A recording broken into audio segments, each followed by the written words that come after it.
basically look at global aging. So there will be some elements that are common across the globe, but I will have a little bit of a focus in particularly low and middle income countries, because they have their own kind of similarities and differences when it comes to aging.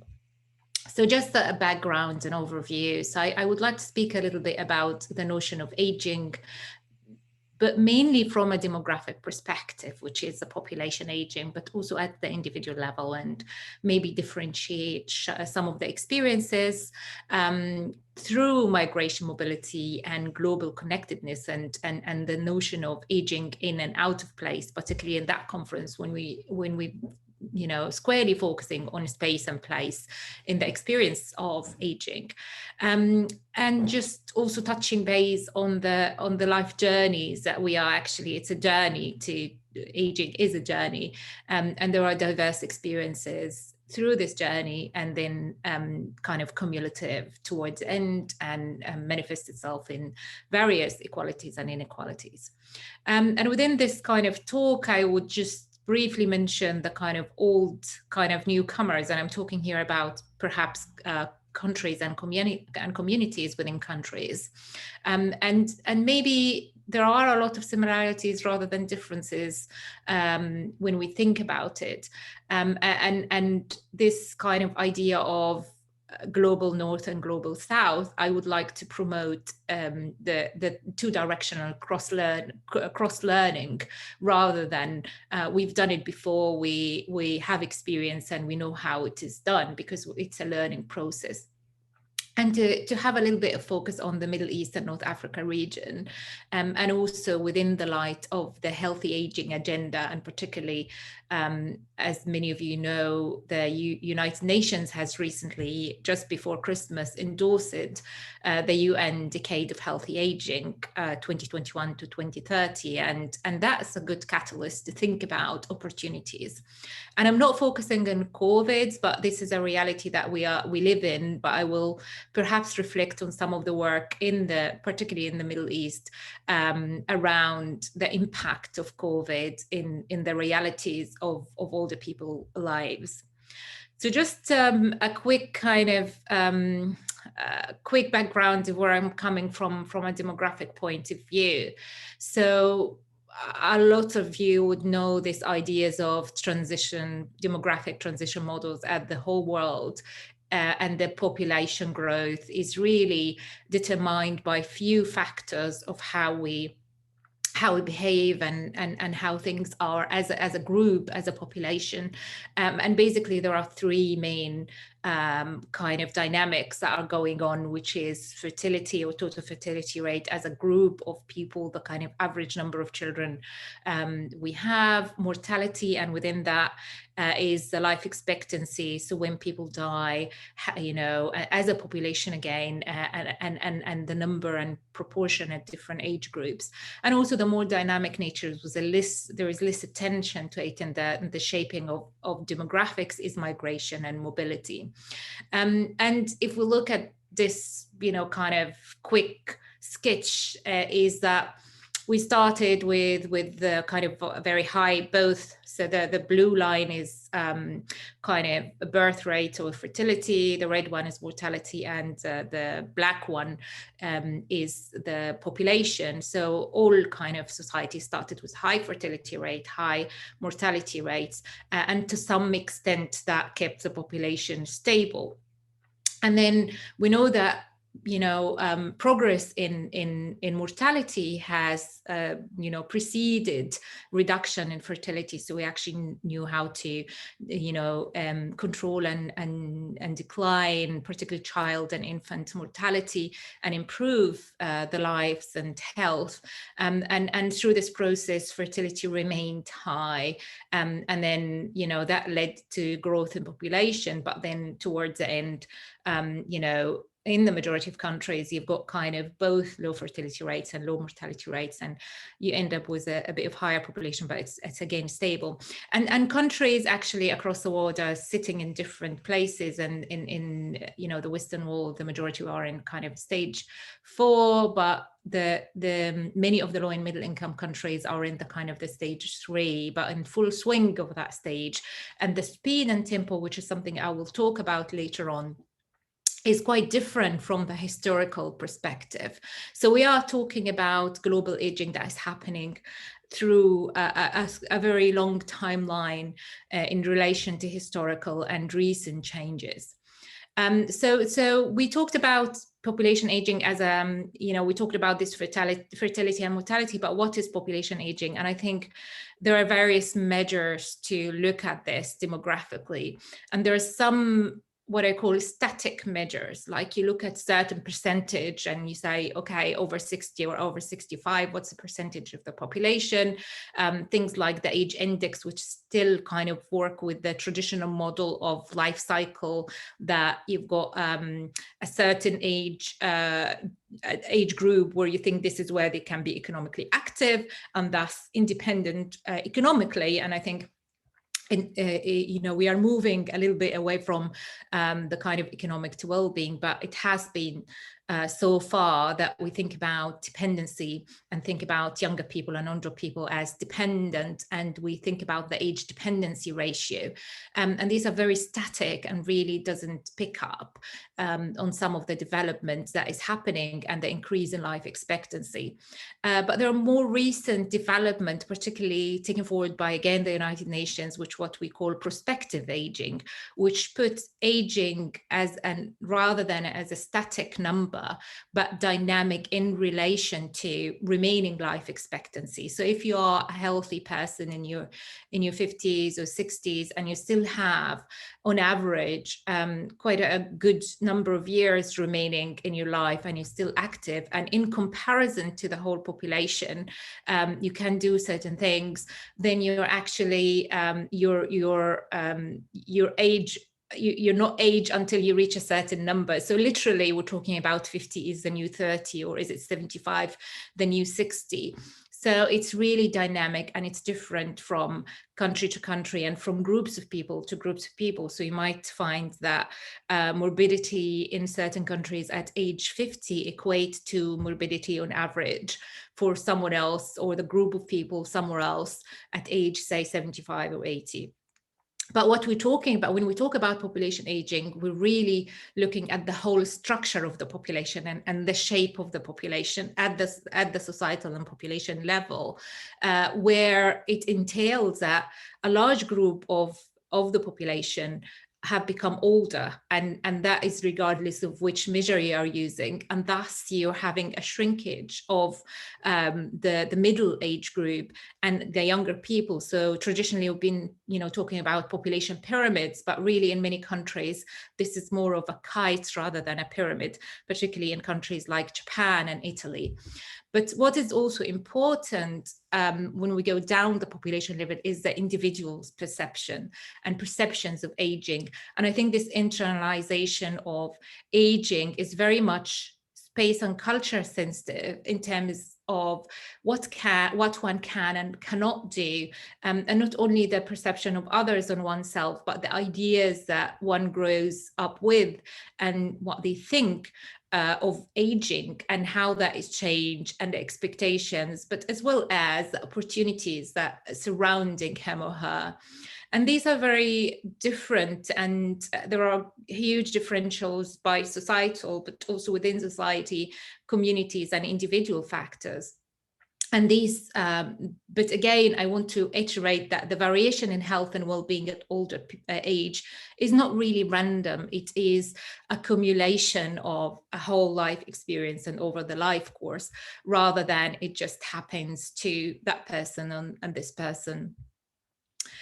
So just to give you the idea, I did mention at the beginning this idea of speed. So really, some industrial countries which have seen these changes in population aging have seen it over a very long period of time. And still in demography, we think about if 10% of the population is older, then it's an aging society. And if 20% of the population has reached that age milestone, then it becomes an aged population. And if we look at France, for example, it took nearly 100 years to move from kind of an aging to an aged population. But when you look at newcomers, kind of China, Brazil, and India, the slope, the steepness of the slope is very, very, kind of steep. The angle is very large, which means that they have a very small window of time to move from an aging society to an aged society. And if I put on some countries in the Middle East, you'll see even the direction is very even steeper, like Lebanon, moving from aging to aged between 2014, 2030. Morocco, very similar. And Algeria. So there is not much space for policy and the society to kind of think about these things and take, quick actions. And what we need to know that by 2050, 80% of the world older people, which is 60 plus, will be living in low and middle income countries. So there is a need to think about the kind of how the society is prepared. But what I also want to emphasize that it's much more than number. So it's not like you reach that age or this society is aging. It's also about the meaning of aging. And there is no typical definition. And it kind of varies across people and across society. And there are desired and unwanted outcomes. So first, it's something to be celebrated that we have longer life expectancy, that we're living for longer, that we have more years to give and to interact. But also we know that not every year's gained are spent in good health. And there are a huge level of inequalities, and there is burden of disease. And the notion itself of growing older from a kind of a sociological, anthropological kind of perspective has both the connotations of good and bad. So you're very experienced and mature, but you also has a notion of frailty and dependency. And I think this is very important to keep in mind when we talk about old age. In addition to all these kind of changes and demographically speaking, the global connectedness is huge. So although that now we're not traveling, but the globe has become the kind of local villages. And it's not only about mobility of people, but ideas, and the kind of virtual and actual connectedness. And that has led this mobility, historical mobility, has led to the notion of aging in place. And what does place mean? So you have lots of previous migration trends for people moving from one country to the other, mainly through economic advances. They want to better off themselves, but sometimes forced migration, like refugees, etc. But then it happens that you kind of have unplanned place to retire or to be old, and some ideas that could be different from where you are or where you end up being. So this idea of in and out of place, and this is a reflection from some research I have done with older migrant communities in the UK, is this idea of neither here nor there, but rather somewhere in between.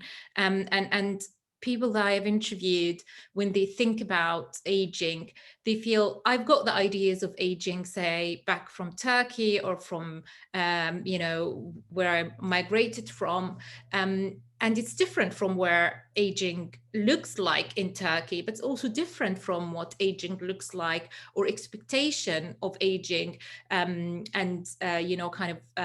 what do you expect to do while you're older from the UK. So it's a really kind of in between. And the journey again kind of shaped these in relation to the connectivities between groups. They are quite strong connectivities, but sometimes to limited social groups. So there are strong bonds, but limited groups. And that shapes kind of the experience and identity, as well as the notions of others. So how we view us, and this us is so different, and how we view them, and how we think they view us. And it's quite complicated in terms of shaping the quality of life, because I'm really interested in quality of life and well-being at old age. These are very important factors in shaping these kind of notions. So this is again from the same study that I used Nancy Fraser's framework, which is kind of recognition, representation, and kind of participation. And it's really, representation is really important in general, how you represent groups in the mass media and in the public, but they have all these kind of, has impact on old age inequalities. And that is through the life course and social capital, with positive and negative connotation. So I want to now kind of think about cross-learning in terms of the kind of old kind of countries which have the experience and newcomers. And there is really a need for paradigm shift in all countries when we think about aging, from a notion of crisis to really realizing opportunities. And to think about the life course as different and not static, it's more dynamic.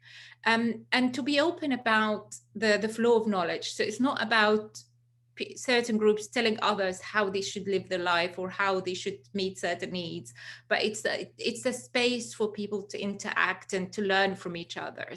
And that will shape the perceptions of self and others. And through this process, sustainability and equality became very important notions. And as I said, this idea of rethinking the life course, we still, particularly around learning, training, and employment, and retirement age, and you do a job, you do a degree, you keep working in it, but it's more dynamic. It has to become more dynamic, and really to come to grips that we are becoming younger, we're living longer, we're becoming younger, and think about the inclusivity of the built and socially constructed environment. And that becomes really important in low and middle income as well, countries in particular. So just a quick focus on the Middle East and North Africa. It's geographically wide. It spans kind of mix of culture, but socioeconomic and political dimensions as well. But historically characterized by younger populations, and thus the policies have been so much focused on younger people, education, employment, health.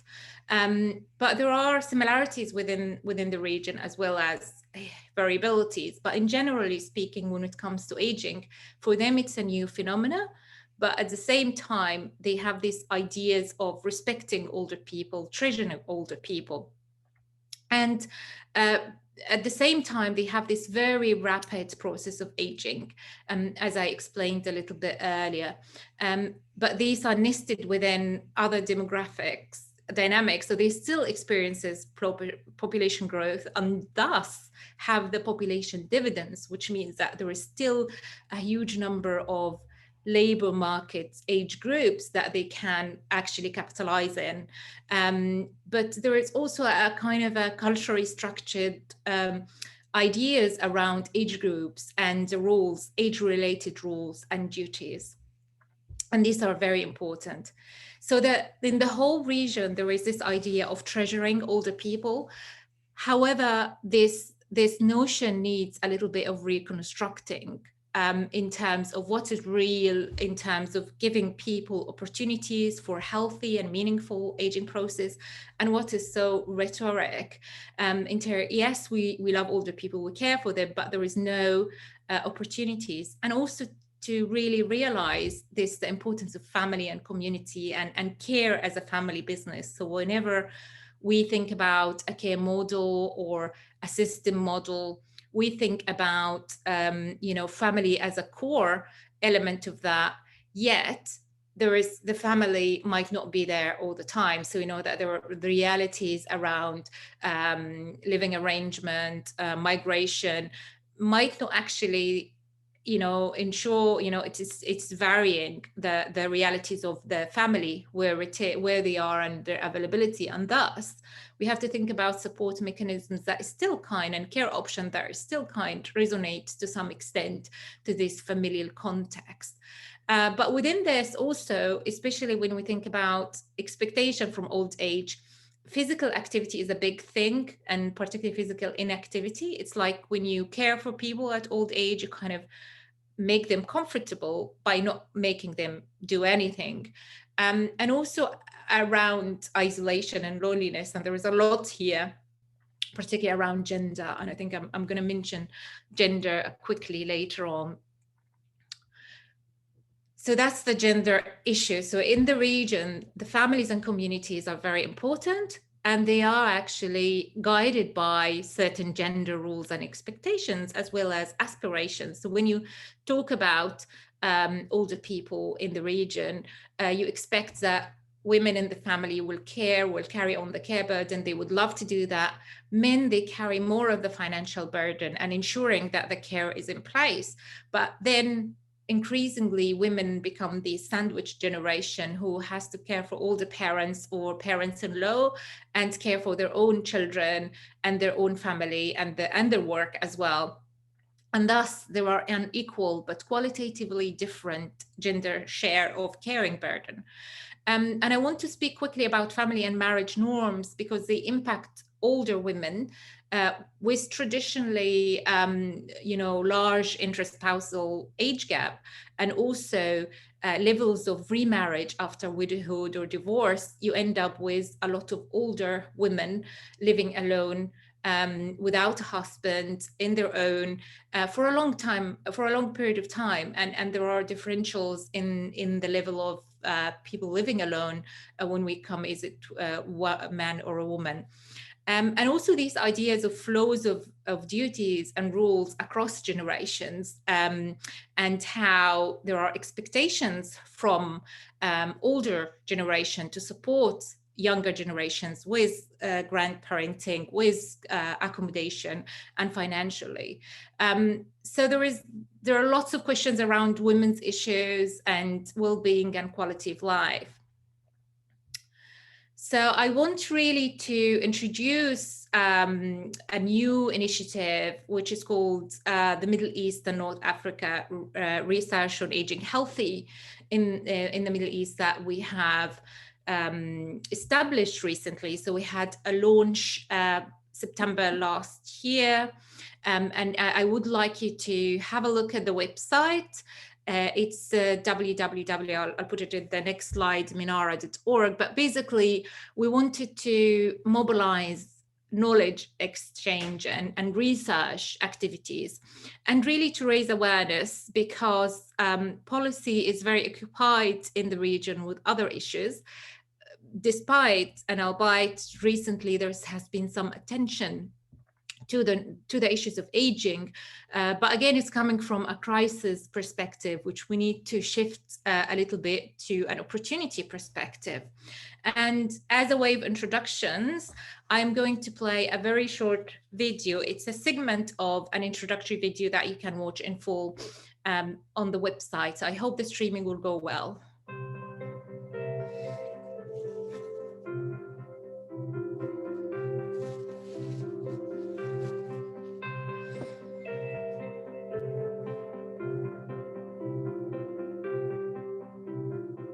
Population aging is happening across the world, but in the Middle East and North Africa, it's happening at a much faster rate. While it has taken Europe more than a century to shift these demographics, countries in the MENA region, as it's called, will experience the same change in a fraction of that time. Countries like Turkey and Egypt have yet to develop their infrastructure or conduct necessary research to support this surge in older people. You know from the age structure, you know from the data, that in the near future, the percentage will increase. But that's not the issue. The issue is if you want to worry about the old age, you have to start from now.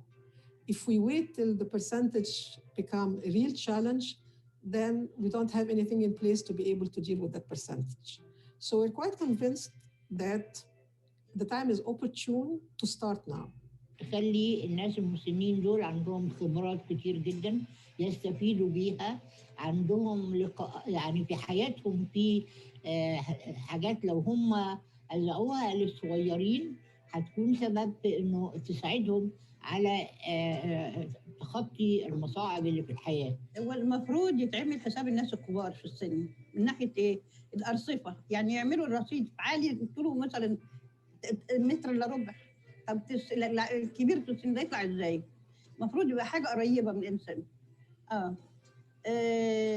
يبقى في نادي قريب من منطقه الواحد ما يركبلوش مواصلات يتمشى، يبقى في جناين. It's very important to talk about the caregiver. We don't have any research about that. Only very sporadic that happens in few studies. One of them that we had in Ismailia, it was about 17 years ago. The data was extensive, but it was on a very small community in rural Ismailia and urban Ismailia. It's not sufficient. We're looking for a huge effort in which we register the regional differences, the cultural differences within the Egyptian society. We need to study that. في مجتمعنا الشرقي موضوع ان حد يراعي مامته ده طبعا شيء معتاد، يعني في اغلب البيوت وفي ديننا برضو بيحسنا على ذلك. بس بنيجي برضو فتره ان احنا بنبقى محتاجين خصوصيه او راحه او بريك او كده، فمين طيب يراعيها مثلا في الفتره؟ مثلا لو انا هاخد مع اسرتي اجازه او كده. انا مهندسه انا واخواتي. Oh, sorry. Oh my goodness. I was hearing that it wasn't, so I'll try to get to the point. Urban Ismailia. It's not, it's the culture. في مجتمعنا الشرقي موضوع ان حد يراعي مامته ده طبعا شيء معتاد، يعني في اغلب البيوت وفي ديننا برضو بيحسنا على ذلك. بس بنيجي برضو فتره ان احنا بنبقى محتاجين خصوصيه او راحه او بريك او كده، فمين طيب يراعيها مثلا في الفتره؟ مثلا لو انا هاخد مع اسرتي اجازه او كده. انا مهندسه انا واخواتي، احنا 3 بنات متزوجات، 2 منا متزوجات، واحده عايشه بره مصر. احنا ال3 تقريبا حياتنا اتغيرت في محاوله رعايتهم. يعني انا اضطريت في وقت ما ان انا عشان ما اكونش، لان كان شغلي بعيد عن والدي ووالدتي، ان انا اسيب الشغل اللي هو الفول تايم وابقى بشتغل فريلانسر او من البيت او كده عشان اكون قريبه منهم، عشان مثلا اوفر لهم مكان بيكون فيه اسانسير ومسهل الحركه ليهم. اضطرينا ننقل لمكان بعيد وده عبء مادي، اغير حياتنا كلها. لان مصر هي اللي فيها ناس بيحبوا بعض وبيتعاطفوا مع بعض، يعني مش ممكن تلاقي جيران ساكنين جنب بعض وما يتواصلوش مع بعض ويعرفوا ده تعبان يروحوا يزوروه، ده عاوز حاجه يجيبوها له، والصغيرين دايما يحبوا يخدموا الكبار، فبالتالي الحياه مريحه والحياه حلوه. It's not just in Egypt, by the way. We're talking generally in the Arab region. So it's a combination of factors. You need lots of knowledge to inform the policy. That knowledge needs to be reflective of the context we're living in. We also need to make sure that you put on the agenda of the policymaker the importance of dealing with these issues and preparing for it from now.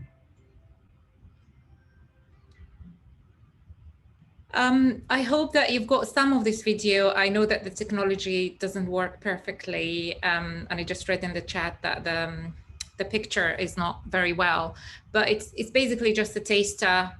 We have, you can watch the whole video there, you can watch the launch event, and you can read about the work of this network.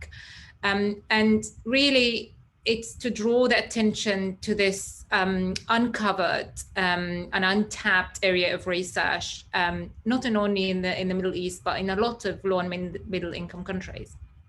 But what I want to say and maybe finalize, and I didn't manage to speak about COVID, but we can take this in the discussions and the questions and answers. The aging is everyone's business, and it's happening across the world. So it's not like happening in one country or not in one society or not. It is a normal part of our life journeys. Yet it is perceived differently by different peoples and by different groups. And there are huge differences in experience, but there are also commonalities that we can think about it and try to learn from each other and capitalize on and benefit from the longevity that we experiencing.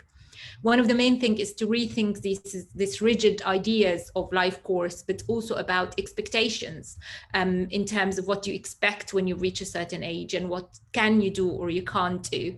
But also to realize that for some countries, because of this huge pace and speed of changes in the population structure, that there needs to be actions to be taken right now, and to have opportunity to cross-learning between the global north and the global south, particularly around building capacity, knowledge transfer, and sharing of ideas, perhaps on equal footages. For example, the importance of notions of communities and the individual is really important. And in Europe, we're realizing this, and we're trying to build on them some of the models.